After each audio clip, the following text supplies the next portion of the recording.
Welcome back to the Tailosive Tech Podcast, ladies and gentlemen. As you can tell, Mike is not editing this week because you can see all of our faces simultaneously. But well done. Jeez, Mike. That was, so I guess first off, that was overkill. Apologies for the delay on last week's podcast. A few factors in which I mentioned in the comments, if you dug through some of those comments, if you're watching Sorry on YouTube. to keep you waiting. Yeah, first off, it was a busy week already on top of it. I mean, Drew's already busy on his end. Randy's got his things going on. I had my things going on. It was just a busy week overall for all of us. But even on top of that, adding the podcast to it got a little bit too busy. Along with that, I decided to do a different editing style in which I've not done before, and I hope you all enjoyed. Next time I edit, we'll tinker around with it. Nothing's going to change audio-wise for y'all audio listeners. For visual listeners, it might look more traditional this week probably, and then next time I edit, it might look a little bit different. We'll see. But nothing will change not probably. audio-wise. It definitely looks different this week.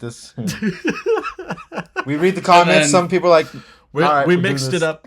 What's the third? Oh, we're mixing it up this week, and there will be no video element at all. We're going backwards. It'll just be still images.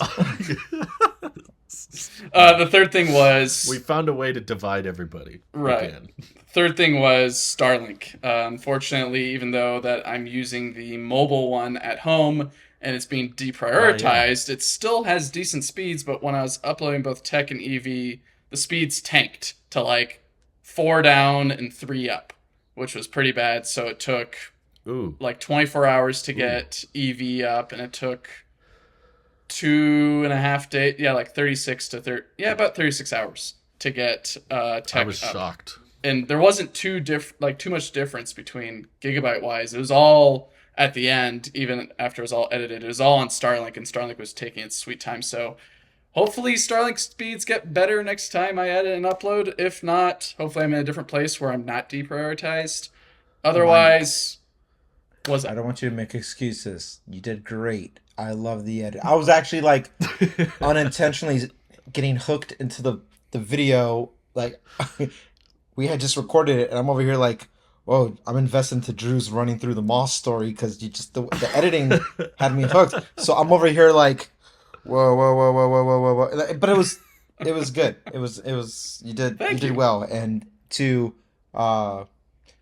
provide equal balance to everything. This week is going to be even less. I'm recording not on an iPhone or an iPhone. I am recording on my studio display. So if the quality looks great, you're welcome. If it looks bad, then I don't know what to tell you. Hey, you look like me a year ago. Yeah. Well, thank you. I have an explanation because we were having a debate before starting. Mike was like, is it 1080p on both the webcam and the studio display? And I was like, yes. And Randy was like, that's not the point, which is both correct. However, the studio display, while still being 1080p, because it's fixed in the ultra-wide position for center stage, which they did not add to the M3 iMac. What the heck? But it's cropped in on a smaller portion of the sensor, which makes it less sharp Ta-da! than the webcam. This is my... You could just be ultra-wide the whole thing. You know what? I might as well. It will capture your whole self with a... You'll get more information. Yeah, now you get to see my Disney Star Wars shirt, and I can give better demos on like height differences with the phone, and you can do the classic YouTuber thumbnail. You can also do the LiDAR stuff, demos and all that. Hey guys, what do you think? Wow, should I make a video? I can't even grab my phone. Here's an iPad. 2 weeks with the 15 Pro. Results will shock you. Oh, wait. Yeah. Everything's changed. Everything's changed. Man. It will never be the same after this. I tried to meme it once because everyone says don't make this mistake or don't make the wrong choice. So I think I named my video, I don't remember which one, but at some point I named the video "Don't Make the Right Mistake," just to kind of confuse everyone. I don't know what way to put it. No, it's perfect. Just Nobody knows what it in means. your own way. It's provocative. Gets the people going. Don't make the right mistake. Yeah. Well, there is a debate there on whether Make it's the right or wrong. accident. So, a little peek behind the curtains here. We're recording a little bit earlier than usual this week, so I don't have much of an update for the 15 Pro this time. However, I've made an interesting observation I want to maybe double down on that I talked about last week and get your opinions, Drew, and actually Mike, and since it kind of it pertains to a little bit of all of I'm us. included on this one. Awesome. You're welcome. I know. Don't make me regret it. Doesn't happen. I might just. You would have thought we were doing EV right now. How are you including me, Randy? I have updates too, so let's start with you, and then Okay. I've got some thoughts. So, for our YouTube watchers, I'm going to be very visual here. I have been the 15 Pro SIM is in it, or eSIM, whatever that means now. This is my daily, this is my everything, and this has just been in the background. I'll keep my 15 base online and updated, and everything's fine. But besides doing the very obvious, like, how much more different is the height gap, which you can see it, but like, who really cares, right? It doesn't matter. But what I was more interested in, massive difference, is the cameras. Like, let's see what a main sensor versus main sensor kind of looks like. This is my exact question I'm debating right now. So you've got both. I do have both, and let me tell you, unfortunately, normally I would be posting in live time my findings on like Twitter, or even maybe in the past I've done supplementary videos up on the YouTube channel for our podcast, but right now it's so hectic behind the scenes. I don't have that type of time, but I have been taking extensive notes, and here is something I'm at right now, and we'll see if this thing's. I'll have a clearer vision or a clearer answer next week for sure when we have a full 7-day lapse. But here's what I think I know for sure, and I say this sincerely as a YouTube content, whatever, also light video, photo, and all things considered. Like, I am not a production company making Christopher Nolan films or something. Wow, so I thought you were this whole time. There's no IMAX here, baby. Here's what I know for sure. Randy, I'm right here. Okay. I will not care filming and looking back log as much as I thought I was going to care. It's only been a week. I've had the phone almost 2 weeks. By the time this goes live, it'll be over 2 weeks I've had this phone. And I appreciate the autofocus of ultra wide, because the 15 base doesn't have a autofocus or any type of focusing at all. It's a locked aperture.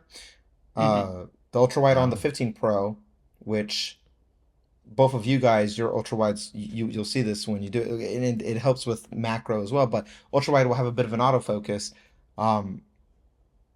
I know from personal experience, it doesn't really make much of a difference for the photos I'm taking, and for video, there's really never really a need to adjust any ultra wide video things that I'm doing. And I say this from the context of posting some of it maybe on Instagram as a story, or Snapchat as a story, or doing quick little vlogs of my son doing something in the moment, like, oh, he's going up the stairs, record that in ultra wide and catch it. There is no autofocus needed, and log becomes more of a hassle in post-production than it's a requirement. Well, it is a requirement, but when I get it to where I like it, and then I film on the 15 base, and I just go and I look at both of them together, it might be the AirPods original design stance all over again. I think I have become maybe too accustomed to the Apple aesthetic of things. There's nothing. Thank you.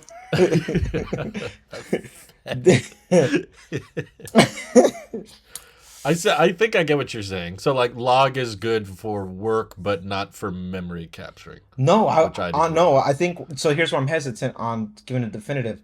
Even for work, you get, I get a better result manipulating my light than I do anything with the sensor.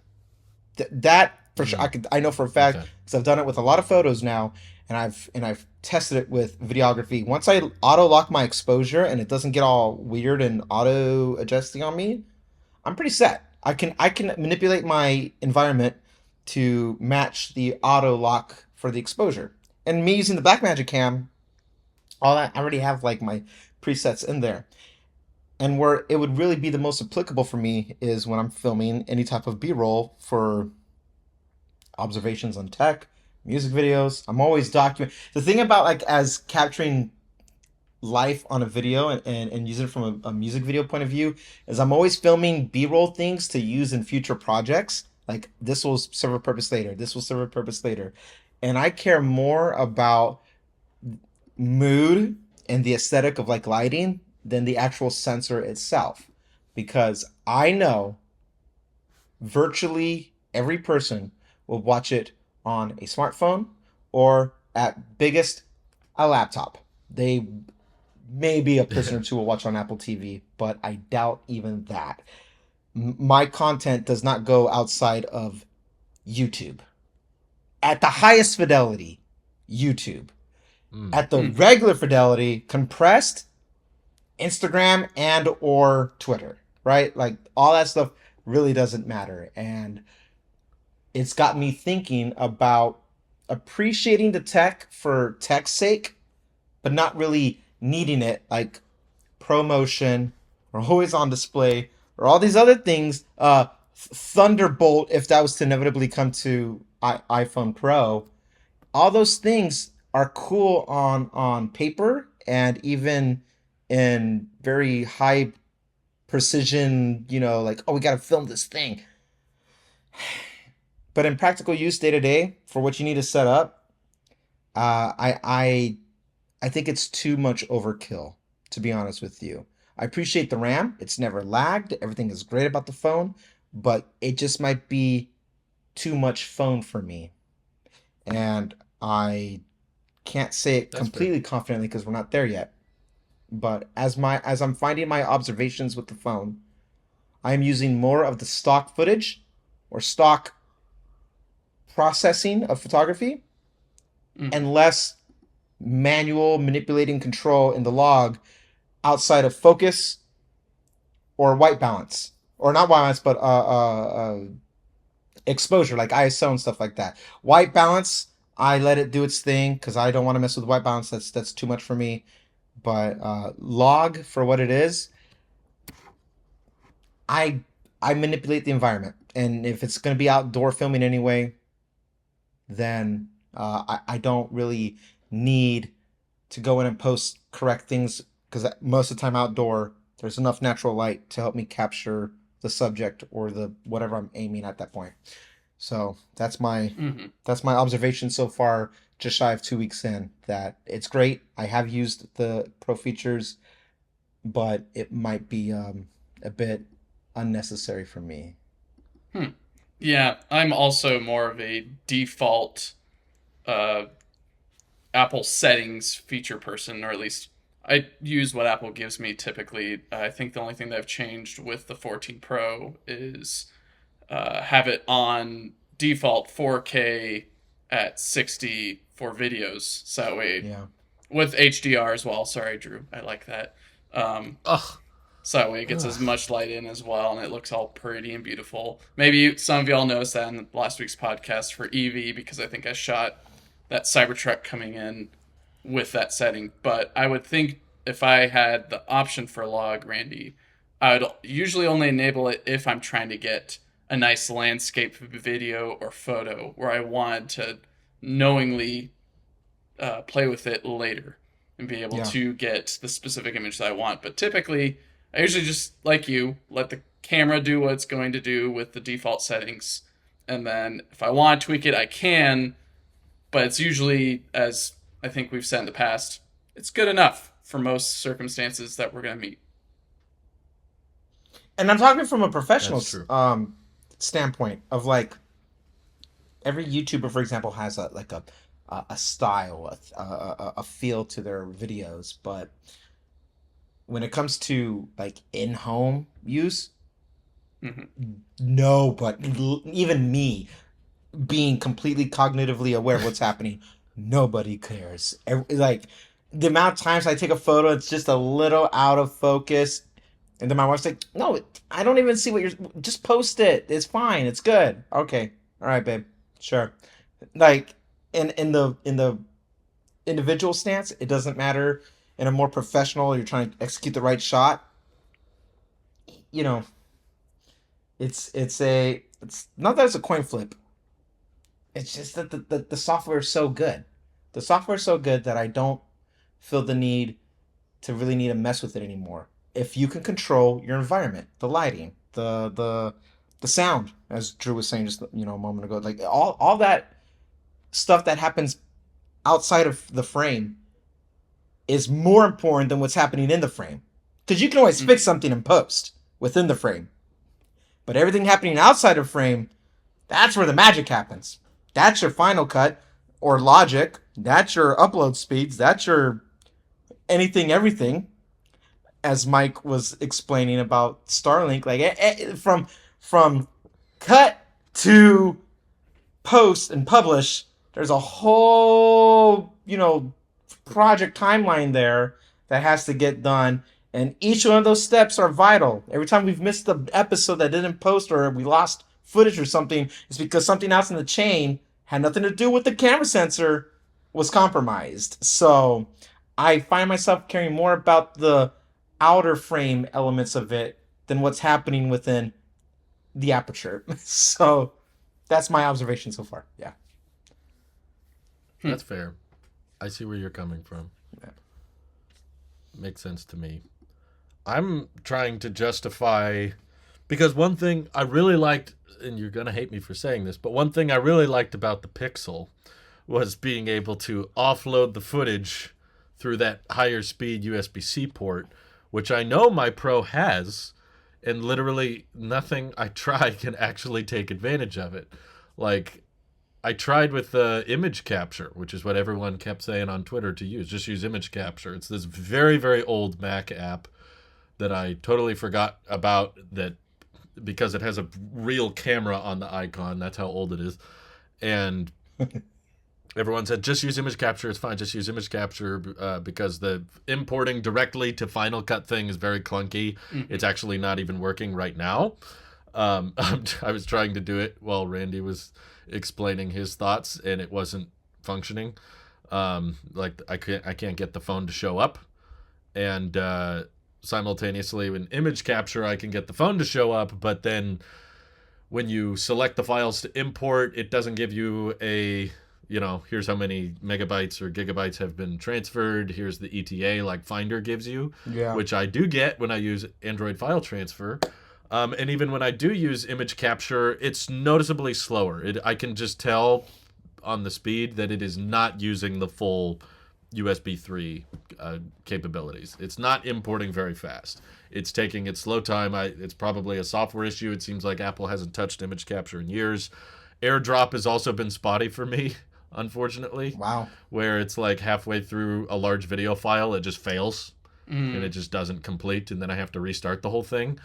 So it's honestly quite hilarious that this is a importing procedure that's actually been easier with Google hardware for me. I don't know how that's happened. So I haven't gone down the third-party application route at this time, but that's probably what I'm going to do next, is ask around online if people have used any third-party applications for easily and quickly transferring files. I don't want them to be stuck in Final Cut, because sometimes you need to access those files again, particularly in my job for like B-roll and stuff. I have to keep folders in Finder for just, here's my B-roll of this, here's my B-roll of this. So I don't want to just dump it all in Final Cut somewhere. I want it to be in Finder so that I can access it for later if need be, drag the files into the Final Cut timeline.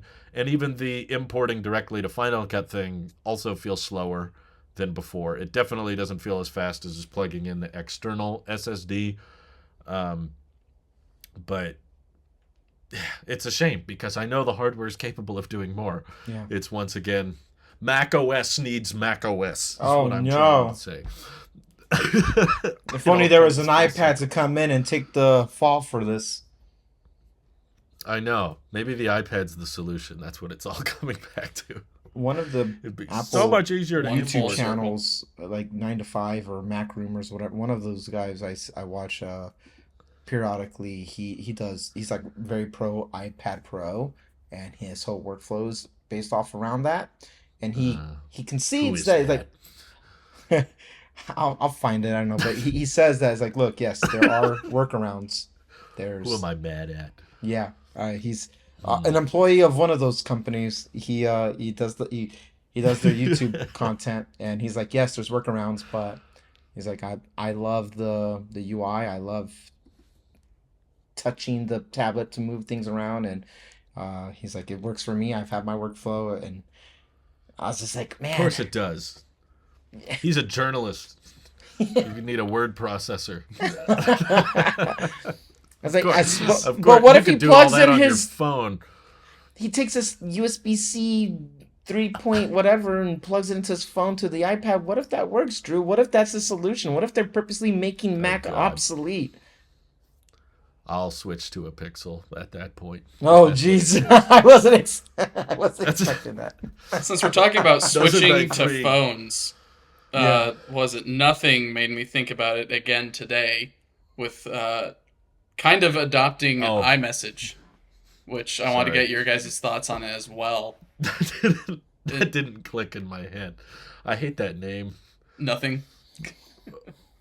Or iMessage. I have nothing to say about it. Okay. Yeah, this is not a new strategy though. No. Right? This is the same thing as Beeper. Yep. I think so, yeah. The big issue is security, right? Where basically you're giving your Apple ID credentials to some computer out there. And then... Should you do it, Drew, or me? Yeah. Who's doing it this time? I don't know what we're doing. What are we... Okay, so... I have a 4-dimensional way of looking at this thing. Well, you just all I will say is without ever being name dropped or whatever, I clearly got through to a certain M.K. Brownlee Incorporated this week. He inspired you, or you inspired him. I fact checked his butt, and now different tune. He's talking. Red flag. Like he was talking about the nothing. iMessage thing. And he was like, listen, and then he does this whole disclaimer now with red flags going on behind him, talking about how it's not safe. I was like, oh yeah, about 2 months ago, that was not the tune. He was all, zhuzhed up about it. But I think, to your point, Drew, there is no difference. This is not a new attempt to gain market share or attention. Because even bad publicity is still good publicity in the sense of, like, you're talking about us, and Apple may very well not do anything. But I think what highlighted to me is that Apple has a huge hand on the pulse of the U.S. smartphone market, with like 50% of smartphones in the U.S. being iPhones, I think is the metric that he introduced in that video. Along with it's a lot. Around 70% of teenagers have an iPhone is like insane because then at least one. It's basically determining what gets adopted and what people have to, or what other carriers slash companies have to conform to, where you get this whole issue with Apple not adopting RCS and still having like the green and blue bubble issue happening, where Apple could easily implement a fix. Maybe it's not so easy per se. Maybe it's a whole entire ecosystem change. It's very simple. Like okay. No, it's really not. I'm not a RCS expert in software, but I guess what I'm getting at is that it's just fascinating to see how all this is playing out, where nothing is having to consider leaning more into security risks to be able to deliver a feature so that people don't have to have the issue of loss of image quality and being able to be a little bit more interactive with messaging other people as well, versus just everyone kind of coming to some sort of conclusion, or not conclusion, but basically some agreement in order to better, not society per se, but at least better the situation that we're in with messaging our friends and loved ones, and some of the hiccups and mistakes and other things that come along with it. But here's the thing.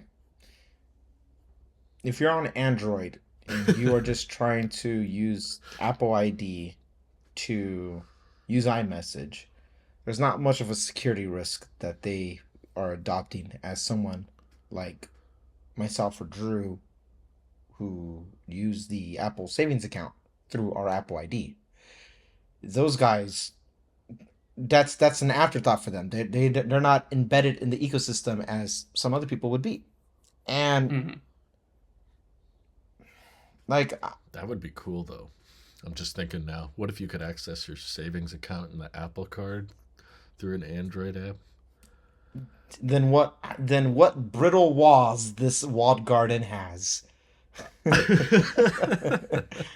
You just have to sign in on this iPhone that's sitting on a server somewhere. I don't. They have a bunch of them on a rack, and when it comes 11s. To, if you're someone who goes all in on your ecosystem and you put your whole life on there, your digital thumbprint, and you have photos, money, documents from Notes or your Files app, which might even store passwords, your Apple keychain, which are passwords, your iCloud account, email, which may also store, mail. You have a lot of your own. Your digital identity is tied into this ecosystem if you're the type of person who goes all in. And I'm the type of person who does go all in, which is why I have multi-factor authentication turned on for everything. There's no way in heck I'm playing around with that stuff. So there's no fragmentation in regards to like mail client. I use the stock mail app. It's my preferred UI for mail personally, even for Gmail. But I do sign into my Google account through Apple. So in that thing, there's a tie-in, right? But the difference is I don't have sensitive information nor documents or financials tied to Google.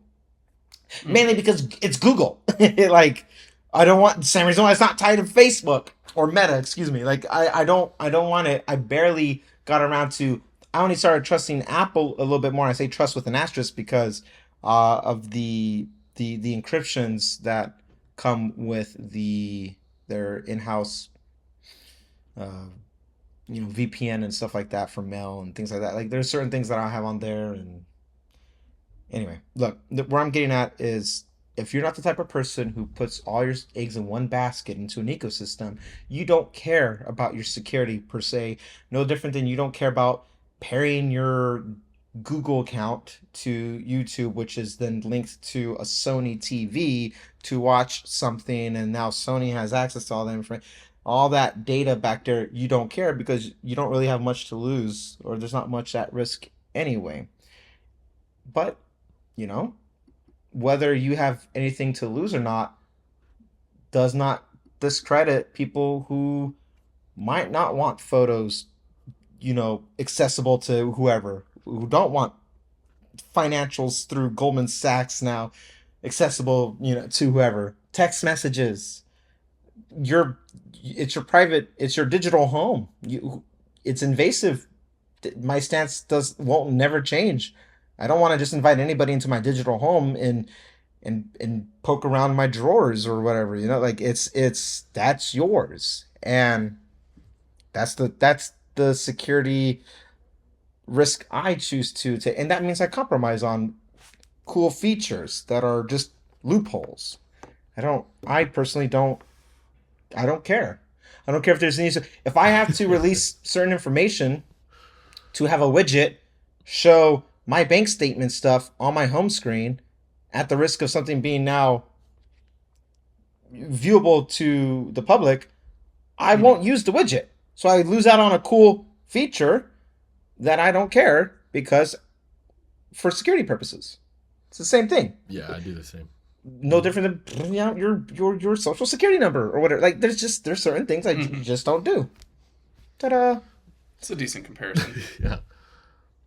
My multi-layered view of it is, for one, I don't think the whole blue versus green bubble thing is as big a deal as the tech community thinks it is. At least in my own personal life, doesn't come up very much. Randy's probably the biggest person I upset when I switched to Android, but outside of you guys, it's just like everyone goes, oh, he's green now, whatever. It doesn't come up, and I don't think it's as harsh of a like, this is why I'm in the ecosystem. I would switch to Android the second there was an iMessage for Android. I really don't think they would. I don't think it's that big a deal. Okay, so that's one level of looking at it. The second level, it's a privacy risk. I kind of agree with Randy that it's like, so far, I haven't heard any. I know we have friends that are using Beeper, and they're using those services that put their Apple ID attached to some faraway computer. I haven't heard anyone report a complaint yet. I haven't heard a single person say, like my Apple ID was compromised because I used one of these services. So it is kind of fishy. It's kind of sketchy, but I haven't seen anything in, I think, over a year now of companies doing this kind of thing. I guess it's kind of interesting that a smartphone manufacturer, or designer, I should say, an actual smartphone company is now natively supporting it instead of just kind of a invite-only startup like Beeper is. It's kind of interesting that now there's a phone company that's straight up shipping hardware with this app natively that lets you kind of hijack the Apple ID process. Yeah, it's a bit of a security risk, but no one's complained yet, so it should be pretty easy for you to go into Apple ID settings, see that Mac Mini on a server in Iceland, and just hit remove. If you ever get suspicious, just deactivate it at any time. So I don't think it's that big of a security problem.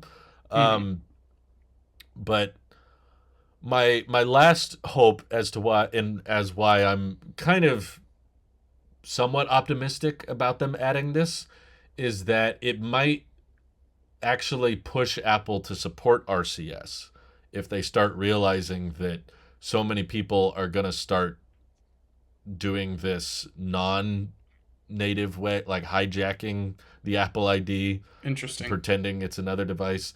If Apple starts seeing a lot of people do that and they feel like this is getting weird, or this isn't a secure way to do it, why don't we just support it ourselves? It's like, we'd rather you smoke in the house, we'd rather you feel comfortable.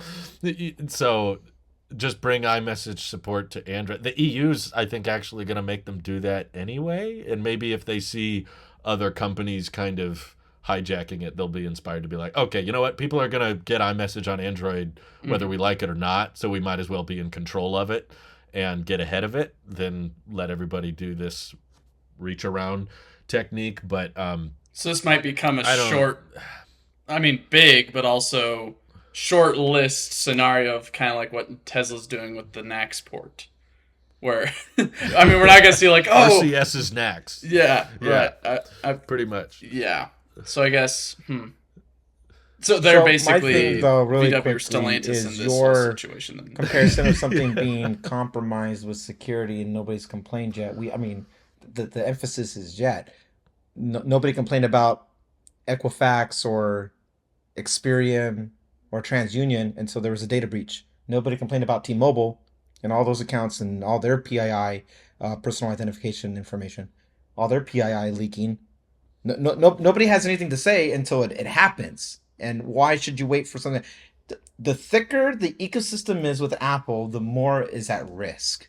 It's not just photos anymore. I'm not even saying like text, like it's, if a bank had this type of spillage in the cybersecurity realm, it's called like it's called a spillage. You would be insured, right? So Goldman Sachs insures us up to something, up a $250,000, like everything else. You have insurances for this stuff, but the best types of hacking is not the ones like Apple ID insurance. Yeah, well, Apple Care for your texting. But that still doesn't stop people from getting sued up the. They get people like that would be a lawsuit. That would be a class action, 100%. You wouldn't let a bank get away with the this. risk on the? It's on nothing, right? If that happens, nothing's screwed. Yes. Not Apple. Yeah. No, but there is. You would see a class action because you wouldn't let you don't. We had a class action that went up against the credit bureau for the exact same situation for a spillage that happened. But the best type of hacking is not the ones that you see in movie where your screen gets all matrix like and everything's just corrupt. The best hacks are the ones that happen inconspicuously, incognito. You don't know what's happening. That's the best. The best thing they can do is not touch your stuff and just watch you do your day-to-day, and so they can get more information off of you track whatever. The best hacking that happens, and I'm talking on like an economic scale when it goes country versus country, that Russia, China, North Korea business is when they can monitor you, when they can get in there and just bug you. That's the best. It's not taking something from you. You're Randy, Drew, or Mike is not the target. We are just another data point. I don't know. I'm pretty important, Randy. Well, the whole world hinges on Did you see his editing last week? Yeah, as right. true as that is. It can elevate to Ultron levels. I'm too close. I'm Icarus right now. I'm too close to the fire. Yeah, no, I get it, Randy. It makes sense to fly flags when people are building submarines out of carbon fiber. And the same could be said for storing information on a computer in some server room somewhere else that could easily be either hacked into physically or wirelessly and be able to manipulate or just observe in whatever ways that these bad actors want to. So I get it. I think what I would do, the reason why I brought it up is it kind of makes me want to try a nothing phone, but use a iCloud account or an iMessage account or whatever, an Apple a dummy iCloud. Yeah, basically make my own dummy Apple ID, try it out. Interesting. So that way, at the end of the day, all of my photos that are, or at least my iCloud that's filled to the brim and I still haven't cleared up with all the different files and folders and all the sensitive info, I guess is what I'm getting at, passwords and everything, isn't at risk.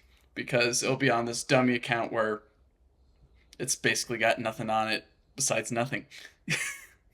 Nothing on it. Oh, beautiful.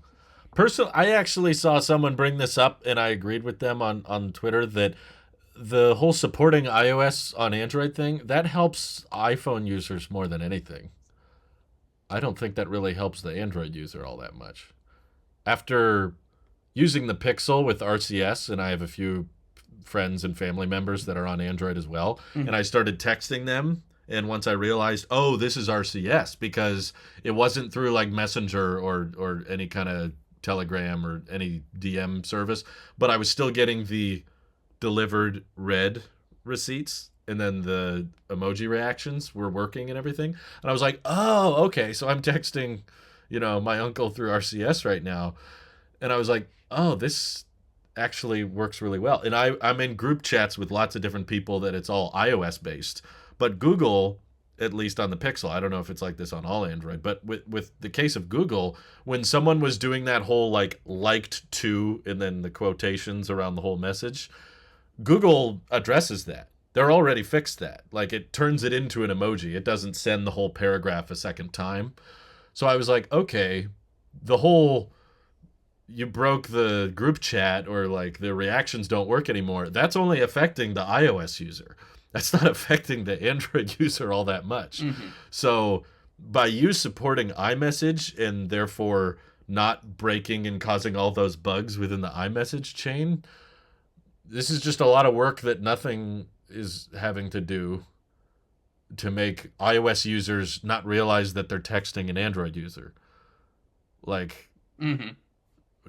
how does that help Android, or how does that help the Nothing brand? If anything, that just basically allows those that puts weren't a on the shield Nothing around the iOS bullies.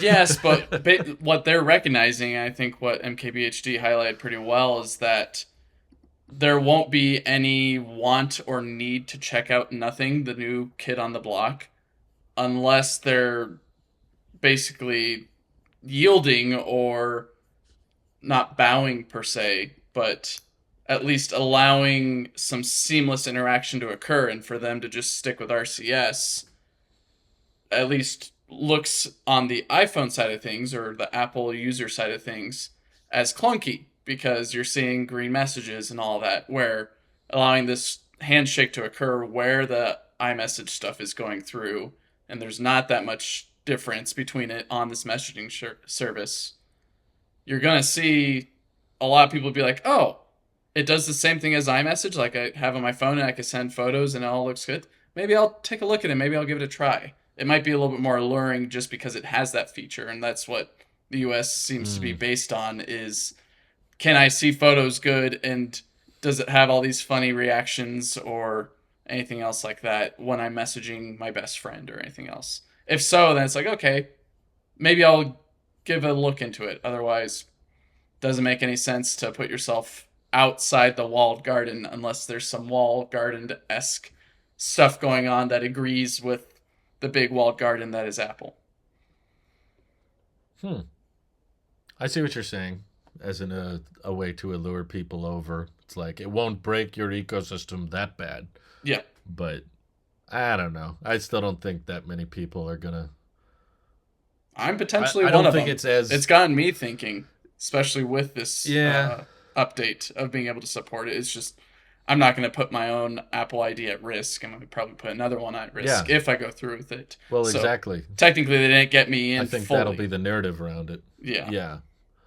It's only when the security I think gets most better. people are going to look at it that way. It's like, but is it really that safe if I'm signing into a computer that far away? So, seems like a bold strategy, Cotton. We'll see if it pays off for him. At any moment, though, I still think Apple could pull the plug on this, right? Couldn't they change the terms and conditions or say that someone's misusing their Apple ID? And they could probably find a way to shut this down, right?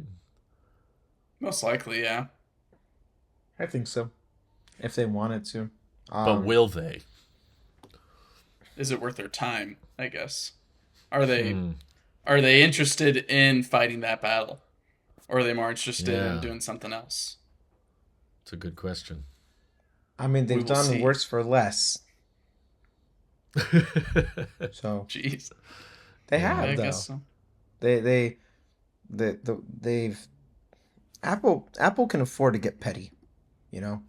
They're the most valuable company in the world, and sometimes if they wanted to flex, they can. And part of flexing is not needing to flex. They'll be like, you wanna try to imitate us so badly because you're not us, you know. And I can see them just leaving it alone, and just like, all right, it's one more reason I can go on WWDC stage next year and be like, here's why your crap is compromised and how buggy it all is, because this new version of iOS 18 is going to do all this new cool stuff that enriches the iMessage community. AI stuff, right? AI message. Wow. get ready for the AI phone coming next. The Apple iPhone. AI for phone. Apple. The Apple. Oh yeah, we're already there. We're there. We've been there. Always were. Did you guys see? We'd always were. Did you guys see the AI pin? No, I saw thumbnails, a few, but no. yeah, either thumbnails and like maybe one or two small blurbs on either Twitter or some article. Not even that. Let me try to. You can correct me because you probably know a little bit more than me, Drew. Is it basically just a little clip-on for your collar on your shirt or something like that? It's got a camera on it, so if you want to record a video or take a photo, you basically ask it to do that. No. Snapchat lenses again? What? First of all, I don't even think it's a camera, really. It's more of a projector that projects images and holograms onto your hand, and then you kind of control it with gestures, and you ask it questions. It's powered by like a GPT thing.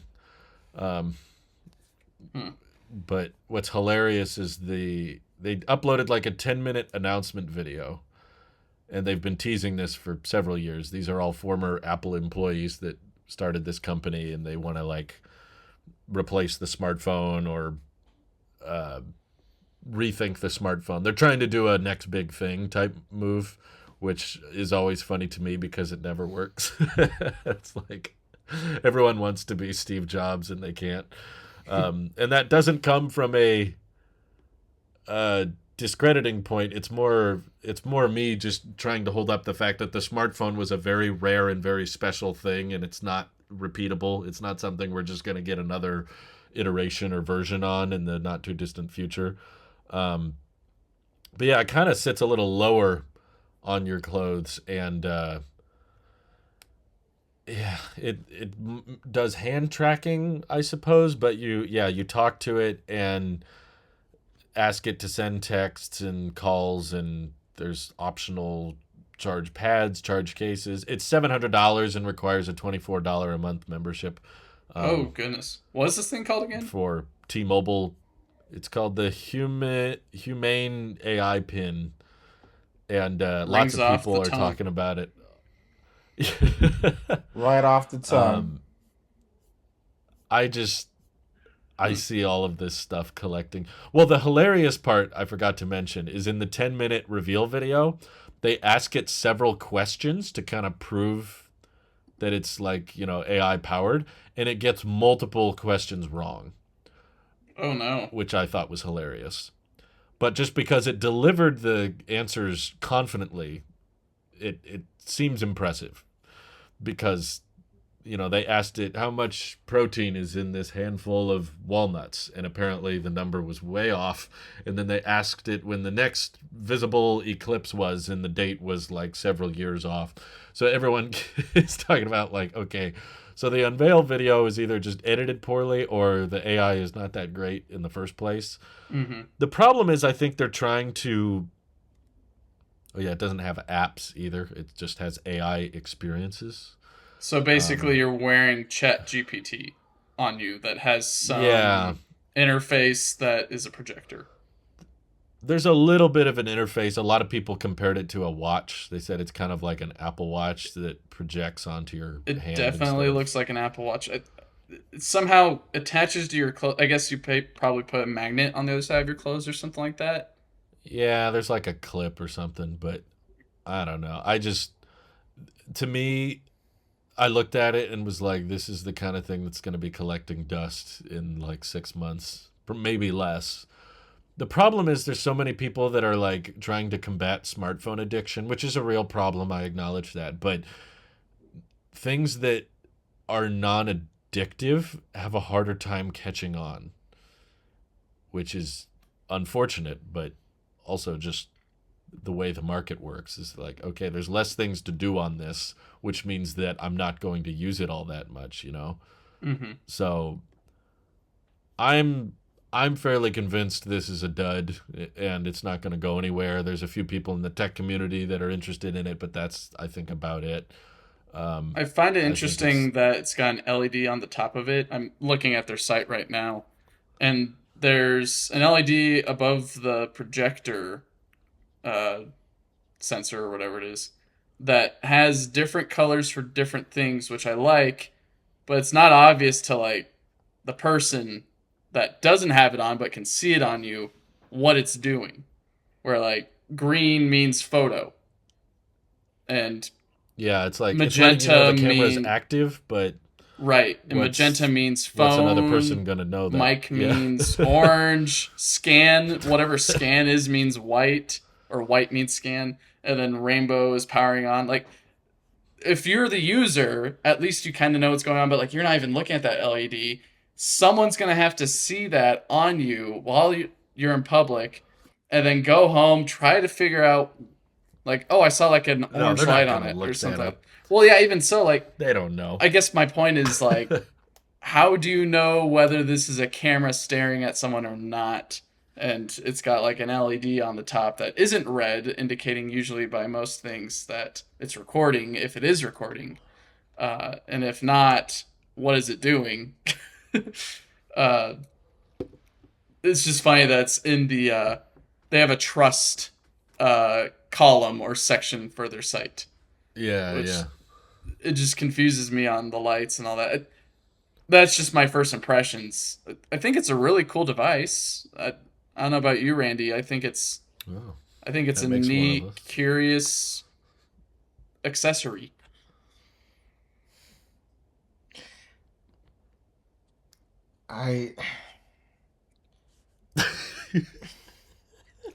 I'll believe it when I see it, but even then, it's like, I don't know. I think uh, I think everything that's trying to be the next post iPhone is kind of silly right now. Uh, we need a natural evolution. Like, what problem is this fixing? And as Drew was talking about, Smartphone addiction. well, things that aren't addicting don't sell well. How about every dumb Yeah, phone that was monochromed and da da da da da to help fight I smartphone? remember those. Light phone. Yeah, That was a thing for a while. that's right. Everyone tries to come up with these. This is less addictive, and I'm like, yeah, I really don't want to use it. It's true. Jeez. This is There's boring. nothing to do on here. It's very boring. I It's agree. boring. Yeah, But it costs the same.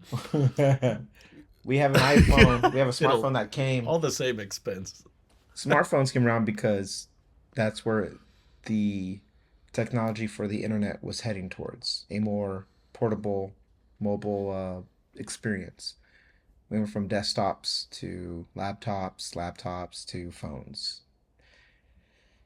Um, Connectivity is the name of the game. You know, staying connected is what it's about, and there's other ways you can get there, but I think convenience and the biggest part of convenience and making it seamless is portability. I have the same hesitation about Vision Pro. We've talked about that already with the Vision uh, Pro Yeah. thing coming. Like I don't doubt that it will address a certain market. Anything that's trying to be post iPhone will address something, but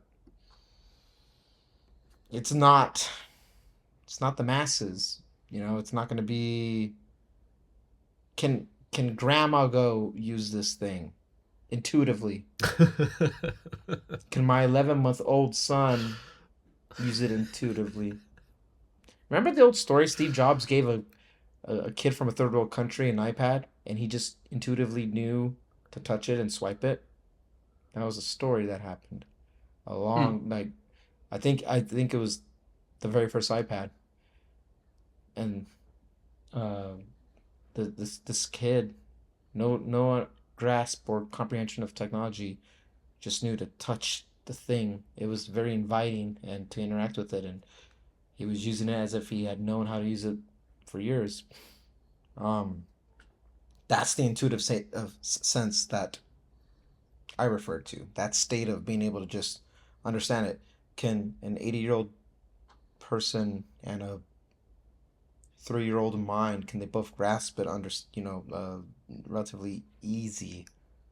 If you can, then you might have a product. But Otherwise, if it's wrapped in gimmicks like here's how you break addiction. Nobody cares about breaking their addiction. They care about the repercussions. They care about the repercussions of their addiction, but nobody actually cares about their addictions. You know, they care about the fallout, the aftermath of it. But it's a long-winded way of me saying it's trying to be a solution to a problem that it's trying to address a problem and be a solution that I don't feel is very intuitive. But I'm not very confident AI right now is at that stage anyway. With Chat GPT or GPT-4, excuse me. Um, No, it has that like 99% problem where it comes across as very effective and smart, but once you start looking into the details, it's like a U.S. it still politician. makes mistakes. Yeah. Very surface level. Yeah. And then once you get into the nitty gritty details, it all falls apart. Yeah, I agree. It's kind of always that first impression that looks kind of cool. But I was watching the demo of it, and they're showing like, oh, the time, and oh, someone texted you, and you're doing all these hand gestures, and I'm like, if I have to use my hand, why not just put a phone in that hand that can quickly navigate all this stuff? Because I've never been a big dictation guy, and I think that's a lot of the public. I think a lot of the public doesn't want to have to, because articulating is harder than touchscreen navigation, in my opinion. For some. People are not great at putting their words together, especially when it gets more precise about, I need to respond to this person in this way. Let me see the message. Did you understand me correctly? Is this punctuation accurate? And that whole verbal thing, a lot of people are not comfortable with. They like, just let me grab my phone, do this real quick, refresh, check this, reply to that. And they don't want to have to talk through the entire experience because there's too many opportunities for the computer to misunderstand you, whereas a touchscreen is a lot more precise, I feel like. Yeah. Mm-hmm.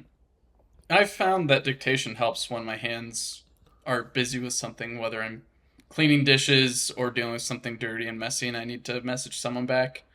That's when I usually either tell the digital assistant to write a message back, or if the messaging app is already open, I just try to tap on the dictation button so it just goes through it. But yeah, there's some people in my life that mainly use dictation or their voice to convey a message, not even like through like a voice message in the app, but going from audio to a typeset.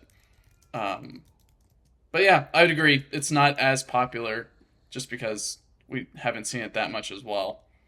But I wouldn't say just because not too many people use it, we should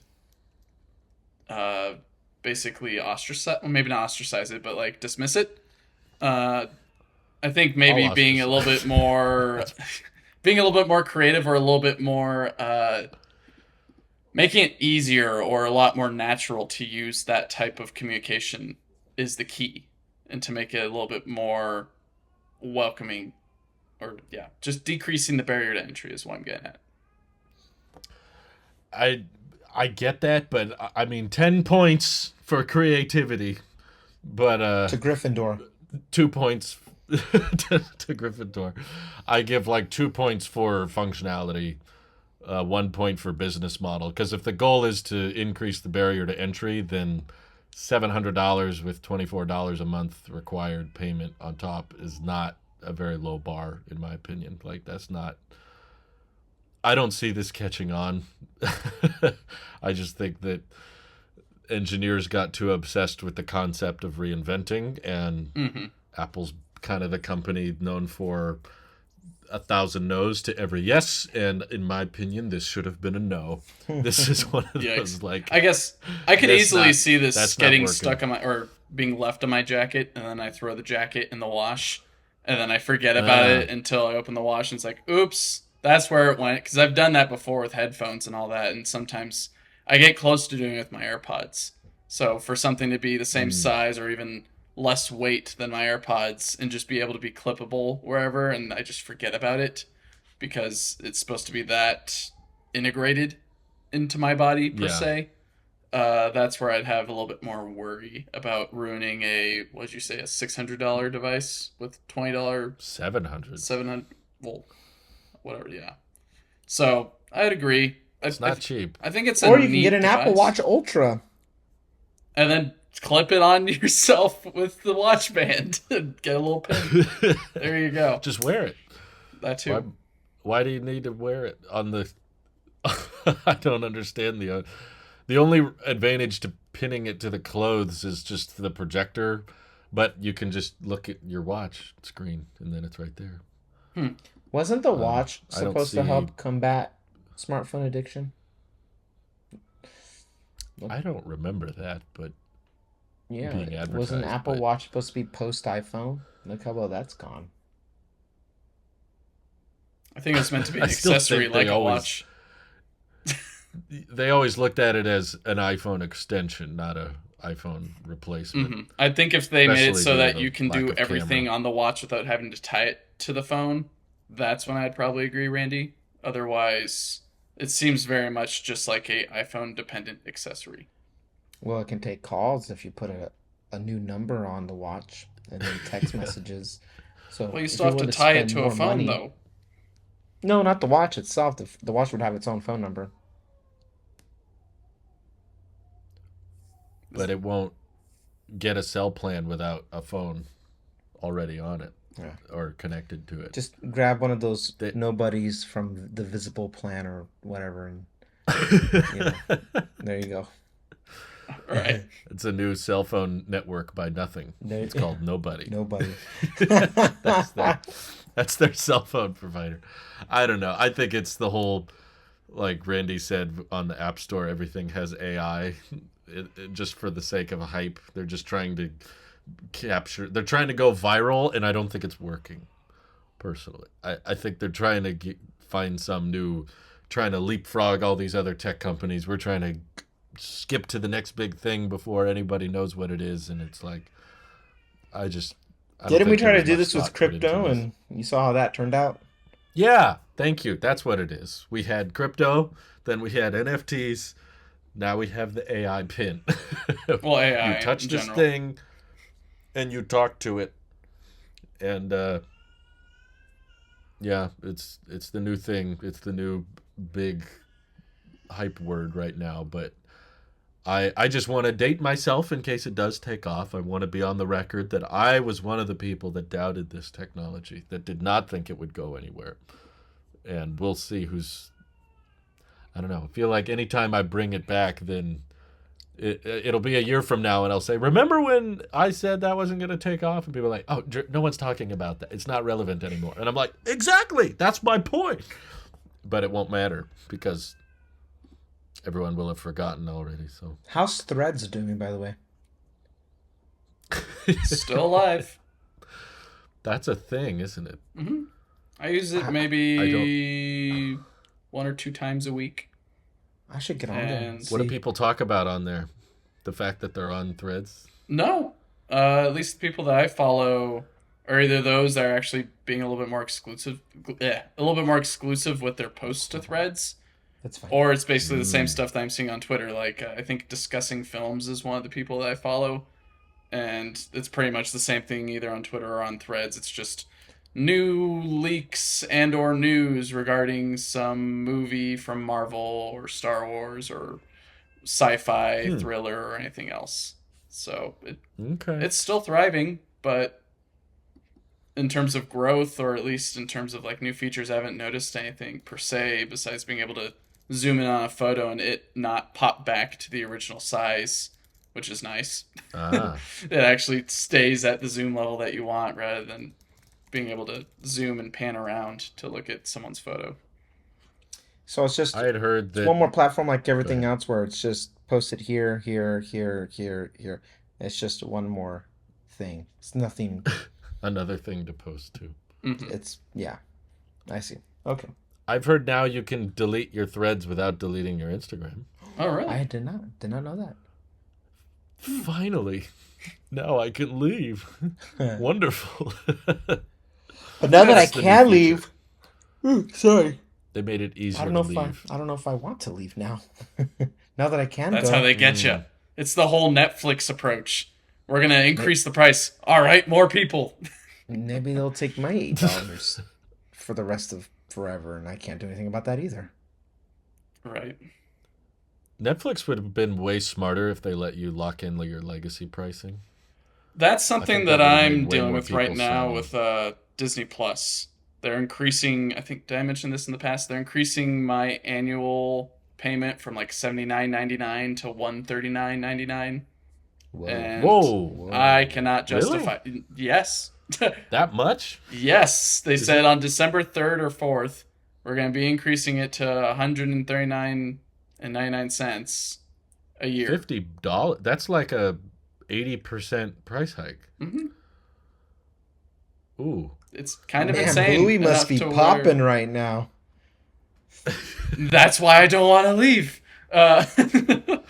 Ooh. I actually found after combing through Disney Plus, there's not really too much stuff I watch on there unless it's like something new from Marvel or Star Wars or something like that. Man, I'm so Otherwise, behind. all the legacy stuff that's on there, like previous Marvel movies or anything else, I I saw Spider-Man's on there now. That's a thing.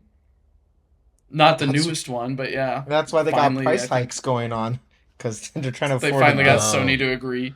They're trying They to get You're those paid Sony a paying for royalties. the bunch. Sony deal. Yeah, we're Yeah. paying for I those see. royalties, so you can get Spider-Man on there just in time for the into the multiverse thing and metaverse is next or whatever. I don't know. And Into the metaverse. Spider-Man goes to Zuckerberg. hello. Yeah. Today we're going to be. I don't think I've paid a cent for Disney Plus, but we did sign up for Peacock Premium this month. Hey, we're using Peacock Just too. just for the month. That's it. I've had it. I already feel icky. You feel. Why did you sign up for 1 month? What's on there that's so proprietary that you needed a month? It wasn't me, but my sister wanted to see the new, what's it called? Five Nights at Freddy's. And we were torn between going to the theater, which was going to cost, at least $20, probably 25, $30 for all three of us to get tickets. That's not bad. Or we could pay $6 and watch it at home. So we said, yeah, let's just pay the $6. That way we can turn on subtitles, we can pause it, get our snacks, whatever.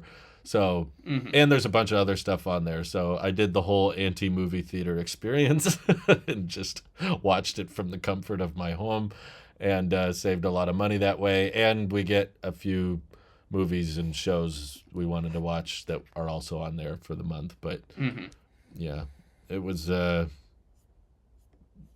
I don't know what's good for the film industry. Am I supposed to go to the movie theater or?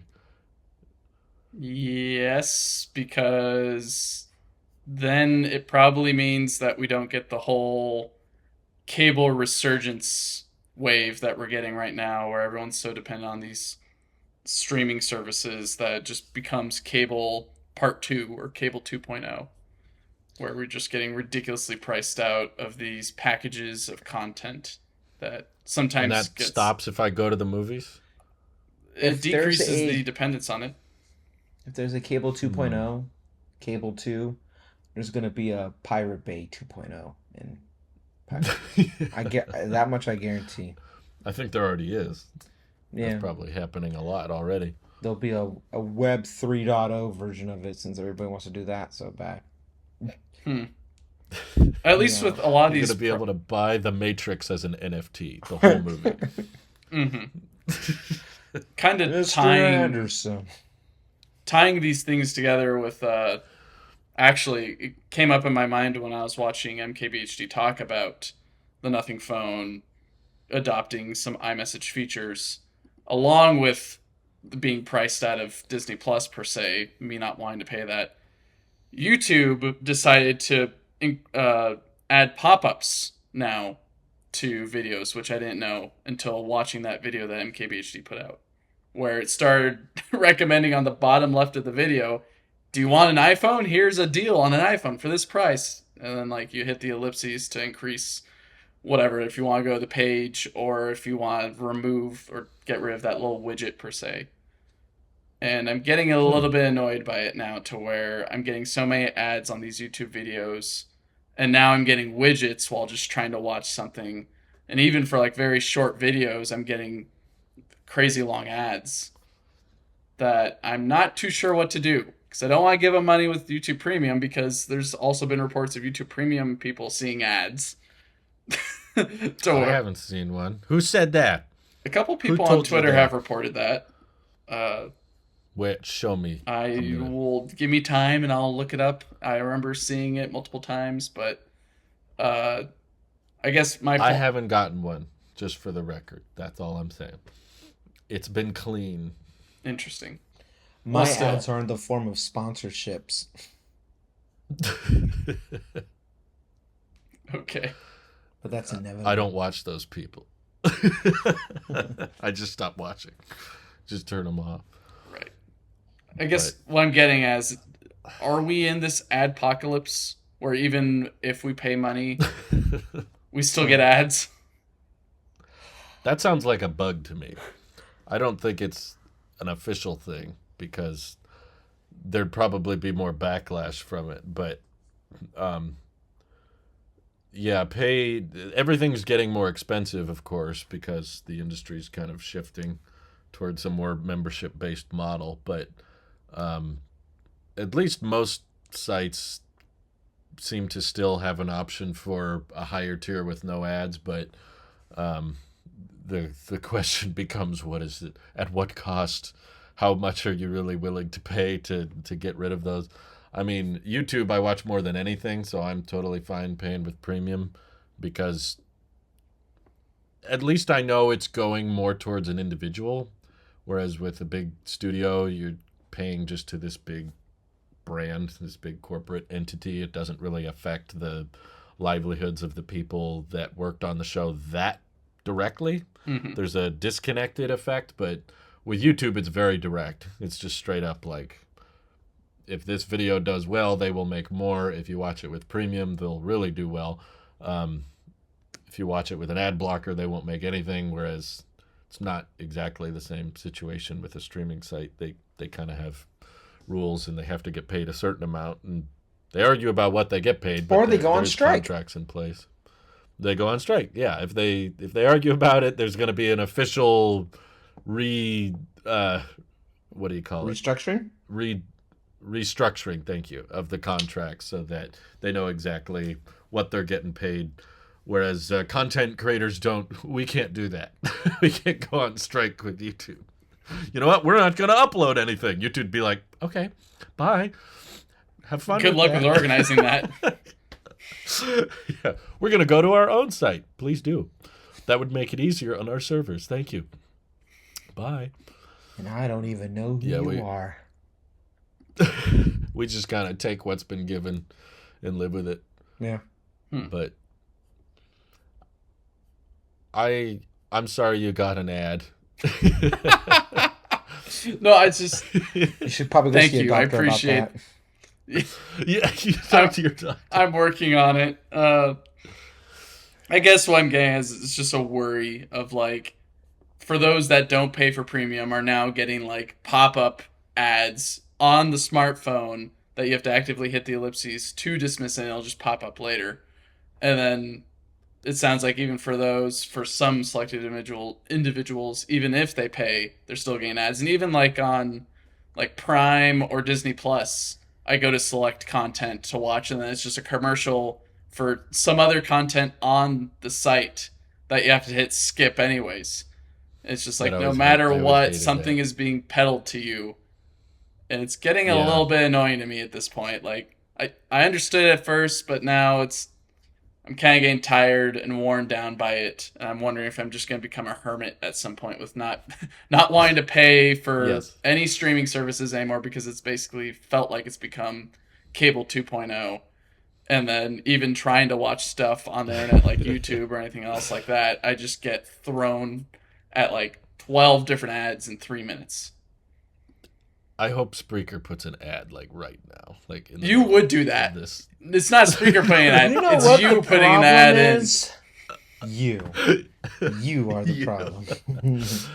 Well, I think it's important to acknowledge that there has to be. It's kind of what do you call it? It's like a trifecta for both industries, both for the Hollywood industry and the YouTube. It's kind of all these platforms. Is you have your viewers, you have your advertisers, and you have the distributors. YouTube's the distributor. You would be a viewer in this case, and then I would be the producer. I'm putting out content, and there has to be a healthy agreement between all three, and that's a really difficult balance that's probably always dynamically shifting. Mm-hmm. Once in a while, you'll get two parties that are really happy, but then the third is unhappy. And then you make that one happy by screwing over a different subject. Either the distributor gets screwed, or the creator gets screwed, or the viewer gets screwed. Like, no one knows who's going to be last in the priority list. And there's no solution where we all just say, screw you, YouTube, I'm going somewhere else. That doesn't work. Like, it, for one, we should acknowledge how simple and easy they've made it so that anybody for free can upload as much as they want and view that content anywhere on the planet. That's a rare thing. That's not easy to do. There's not just some other startup company that's going to offer that same thing. It's been attempted for decades at this point. There's been countless companies, dozens of companies that have all tried to come up with their own structure, and they run into the exact same issues. And now we're seeing that with Twitter trying to do it and not really finding their groove. YouTube is a rare thing, and I don't think we should try to act like it's just it'll always be there and let's just take it as is, or that they should just offer it to us for free, because that's not going to work. It's not free to run. It's definitely not cheap to run. And advertisers need to be happy, and if their CPMs aren't doing good enough, then YouTube's going to probably put more ads in your face, and that's going to annoy the viewers. So in my head, the best compromise is still that everybody pitches in a little bit. It's obviously not the solution most people want to go with, and I don't think it should be required like maybe Elon does with everybody pay to use the service at all. Mm-hmm. But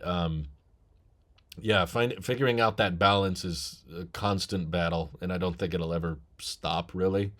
But I think it's just important to acknowledge that all parties need to be prioritized, and I think it's very easy to just say screw you to the distributor and act like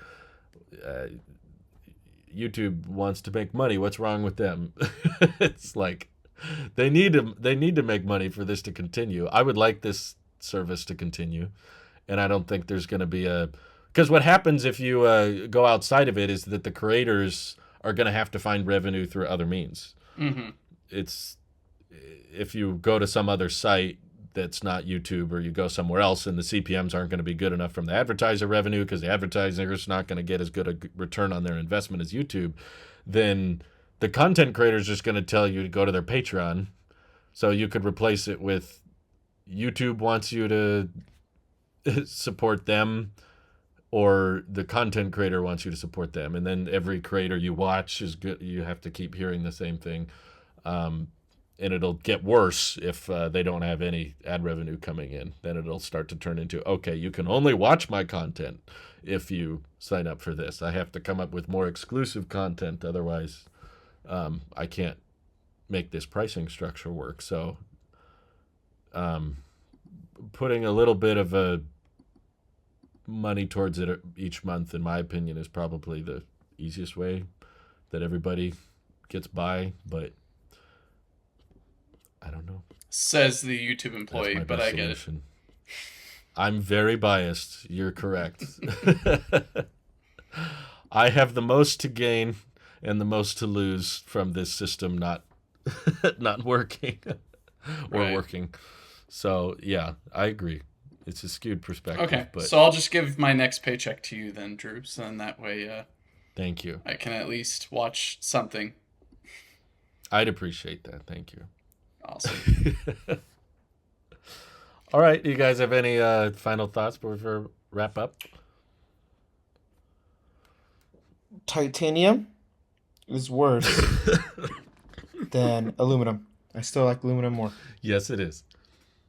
I agree.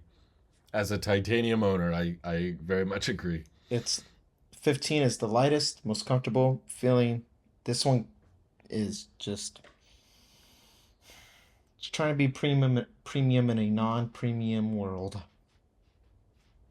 I know. I want the speeds of this port with the import process of the Pixel. And I don't know. Maybe I need to go back to the Pixel. Wow. Maybe that's the solution. I got heartburn right now. Drew, we have when you make this decision, we've got 2 months and about 2 weeks before your next phone change. So just hold on for a little bit longer. That's right. We have to wait. Don't they have like a Black Friday sale coming up? Probably. Yeah, it'll be on discount. I will be sitting on the toilet and I will just be going through my phone. And then when Drew decides he's going to do it, I'm going to be like, there's a disturbance in the force. So this is how democracy dies. I'm going to walk in like Yoda. I'm just going to go, oh, what's wrong, babe? I don't know. Something terribly wrong is happening. I'm going to be Anakin crying. I need to see preview deals. I'm looking at it right now. By the way, just for the record, my whole Team Pixel offer is still on the table. No, it's not. I have not taken that at any point. Or nothing, whoever, No. I'll take nothing if I can get it. He's lying to you. It's all lies, manipulation. You have allowed this dark lord to twist your mind until now. You've become the very thing you swore you'd destroy. You can save $200 on Pixel 8 Pro. The hell you can. Wow. You will lose more in your integrity. Maybe I'll join the Pixel game. And in your ecosystem and in your blue bubble bull and your Apple. Don't you? They won't let me trade in my iPhone 15. Thank God. It's not even an option. Good. Not yet. Thank God. Not yet. I am the Pixel. $420 for a 14 Pro. That's not very good. Ooh. Hey, they got to make money too, Drew. Remember that whole trifecta you were talking about? They got to make money too. No, they don't. As I feel now. Yeah. Now they just take my data. No, Drew. They can have that. No, the Drew, government has my data. You don't get anyway. to pick and choose when to be biased. That there's a trifecta here. All right, that's it. I will admit the animations are legitimately a reason to stick with iOS. Yeah. If you have dignity and self-respect. Randy could basically... Go ahead. At any moment, I feel like Frankie could just unzip his head and then Randy would be underneath. Drew, what are you doing? It's like his soul is powering Frankie. I am Frankie. Pretty much. That's what it I am the one I'm who the kid who's bullying other kids in school for their non-blue bubbles. That's me. I'm gonna be. If iPhone was around in high school when I was in high school, I would bully the That's your Twitter bio. Have you ever been bullied for being a green bubble? Yeah, that was me. Jeez. I'm the bully. God. Drew, I used to look up to you as the Hey, I got a 15 Pro, Randy, right now. So do I. But you know what? Who's more loyal to the cause? You're the one saying log isn't worth it. I'm the one defending log around here, okay? I'm the one saying the dynamic range is noticeable. If Google came to me on their knees and said, Randy, please be a Pixel boy, I would look at them and I would say, get that disgusting trash, that poor excuse of hardware and software, bucket of bolts. You get that trash. My SIM card has never touched, looked, or even smelt the inside of an Android.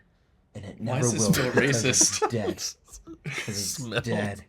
Listen, if there was segregation in the tech community, Bye, guys. the Android, We'll see you later. the Android,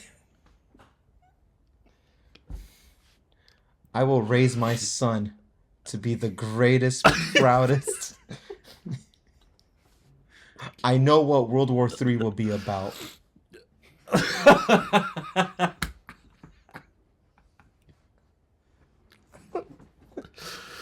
Oh my god. I've taken notes and understanding the history of just I know where they went wrong is what I'm trying to say. I know how I really I'll hope make you've it hit better. cut at this point in post, Drew. Oh, I'm the editor, so. Actually, Randy, could you edit this week? I would love to. wanna- I'm just gonna put this part in There's there. gonna be so much propaganda in the middle and the end of this whole episode. It's gonna, yeah. I already got the thumbnail All right. figured out and everything. Oh. Yeah.